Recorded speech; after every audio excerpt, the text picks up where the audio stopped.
Lincoln MP Carl McCartney says he has done nothing wrong after his Conservative Party was given a record fine for breaking election expense rules.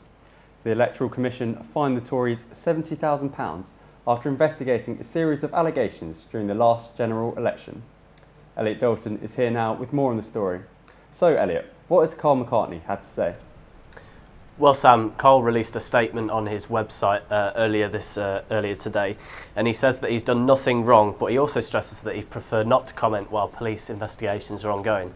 And despite that, however, he still hits out at the Electoral Commission, saying they should be politically neutral, and in his opinion, they obviously haven't been. He also accuses them of being partisan and inconsistent in their actions and announcements. So, how did all of this come about? Well, it all started back in the 2015 general election when the Conservatives used a battle bus to try and win votes in key seats and marginal constituencies. Each party is allowed to spend around £15,000 in each constituency. That's their expense allowance. But where the confusion lies is that the Conservatives allocated that allowance as national spending, which will obviously be a lot bigger pot than just one constituency, when that should have been logged under the £15,000 allowance for each specific constituency.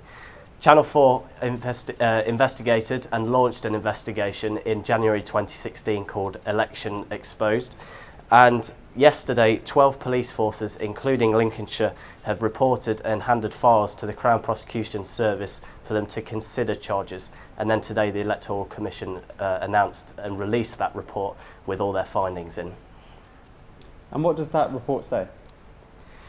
Well, the report said, to start with, that there were numerous and significant failures made by the Conservative Party in their administrative procedures, and it found that £104,000 was missing in total, and £118,000 was either not reported or reported incorrectly. This was for the 2015 general election and 3 by-elections during 2014. It also found that invoices and receipts worth up to £52,000 of payments were missing as well. It's important to stress that criminal proceedings haven't actually been brought yet. The files have just been handed to the CPS for them to consider. But in the meantime, the Conservative Party have been hit with that hefty fine of £70,000 by the Electoral Commission. Thanks for that, Elliott.